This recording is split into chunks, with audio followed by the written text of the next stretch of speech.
filosofong nagbago sa pananaw ng mga tao sa mundo. Simulan natin kay Socrates. Sabi ni Socrates, ang tanging alam niya ay wala siyang alam. Gusto niya ay magtanong tayo at magbigat. Parang si teacher lagi may tanong. Tama. Next, sabi ni Plato, sabi niya ay may world of forms, kung saan ang mga bagay dito ay anino lang ng pagiging perfecto. So, may perfect version ba lahat? So, tama ulit. Ngayon, kay Agustin naman, sabi niya, ang tunay na kaligayahan ay nasa Diyos, hindi sa material na bagay. So, dapat focus sa spiritual? Exactly. Si Thomas Aquinas naman, pinagsama ang faith at reason. Hindi kailangan magkalaban ang religion at agham. Parang si teacher, minsan science, minsan faith. Tama. Ngayon, kay Descartes, cogito ergo sum. O I think, therefore I am. A doubt leads to knowledge. Sir, nagtatanong siya ng lahat. Tama. Kay Didier naman, empiricism. Sabi niya, lahat ng kaalaman ay galing sa karanasan. So, di natin kayang patunayan lahat. Tama. Ang Kant naman, may universal morality. Pare-pareho ang sense ng tama sa mali sa lahat. May mga basic rules for everyone. Tama ulit. At sa modern era, si Gilbert Ryle naman, naniniwala mind at behavior ang magkaugnay. Si Merleau-Ponty naman, body at mind ay isa. Parang connected ang mind at ang body. Exactly. Kaya sa lahat ng ito, mula kay Socrates hanggang kang Merleau-Ponty, lagi kayong magtanong at maghanap ng kaalaman. Kita tayo ulit mga future philosophers. Okay, sir. Bye, sir. Susimulan natin. Anong masasabi niyo sa about the self or how it shaped by society? Maraming factors pero hindi naman 100% galing sa society. May sariling identity na tayo, di ba? Tama ka, Shedo. Isipin mo yung Tarzan, di ba sinabi sa lesson kung walang social interaction, hindi magde-develop ang human side. Oh, parang bata kung walang family na magtuturo sa kanila ng norms, paano nila malalaman kung paano mag-behave ng tama? So ganun, parang ang hirap sabihin na independent talaga ang self. Parang lagi ka lang na-influence ng ibang tao. True, pero hindi ibig sabihin na wala tayong uniqueness. Sabi nga sa lesson, self is consistent and unique, pero dynamic din.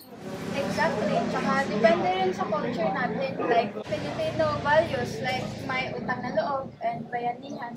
Sobrang nag-shape ito ng identity natin.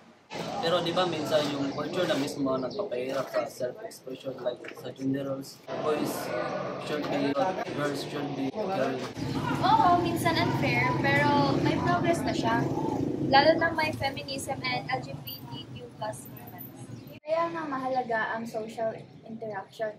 Sabi ni Meg and Vygotsky, language and communication helps us define our identity. What other people see in us, it reflects. So, ang galing ng point mo. Parang mutual yung relationship. Society shapes us, but we all shape society. Yes, tsaka kahit influence tayo, meron pa rin tayong freedom to discover and express our own identity. Pero challenging din yun, no? Lalo na kung hindi supportive yung family or society mo. Pero importante magkaroon tayo space self-discovery. Kahit minsan, mahirap i-challenge yung norms. Tama. Ang ganda ng topic natin, no? Any last thoughts?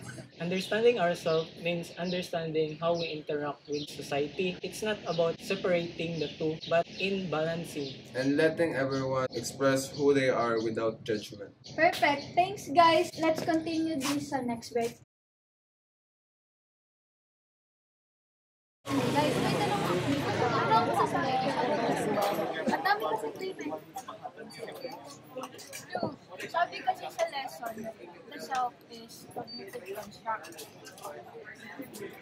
The self is how we see and understand ourselves. Yung I, yun yung nagde-decide, nag-iisip, at gumagawa ng moves.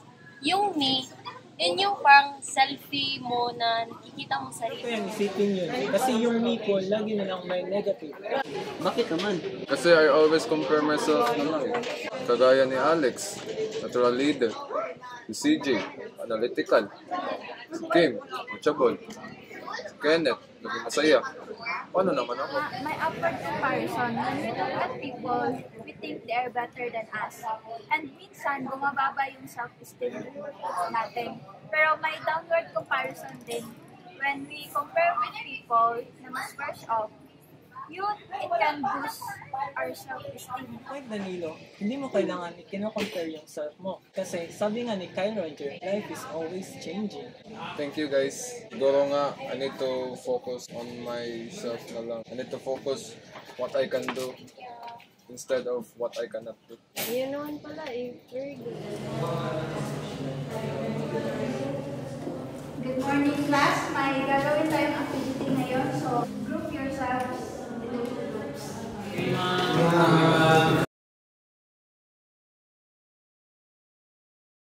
Okay, class. So, ang gagawin nating activity ngayon ay gagawa kayo ng reflection paper and discuss it with your group.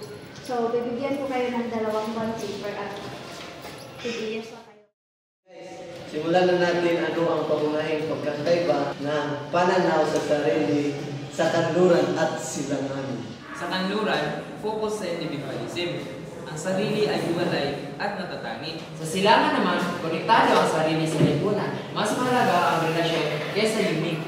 Tama, sa kanluran, ang pressure ay magsa-stand out. Pero sa silangan naman ay pagkakaisa at papel sa komunidad. Oo, at gaya ng sa lesson 3, sa kanluran, madalas ang social comparison. Kaya naapektuhan ang self-esteem. Sa silangan, focus sa relationships. Sa Confucianism, relasyon ang bumubuo ng pagkatao. Sa Taoism, naman, ang pagkakaiba ng universo ang mahalaga. Ang self sa silangan ay mas malalim dahil sa connection. Mahalaga ang impluensya ng kultura sa ating identity. Kasi gaya na sabi sa lesson 1, ang self ay isang cognitive construct. Lesson 2, social interaction ang nagsisimula ng pagkatao. Nagiging mas komplikado ang identity dahil dito. Pero mahalaga pa rin ang pagiging totoo sa sarili, kahit may cultural influences. Tama, ang pag-unawa sa pagkakaiba nito ay nakakatulong sa pagpapalaga sa sarili at sa iba. Tumika ng espasyong walang paghatol sa lahat. Perfect! Salamat sa insight everyone at ituloy na natin yung reflection natin.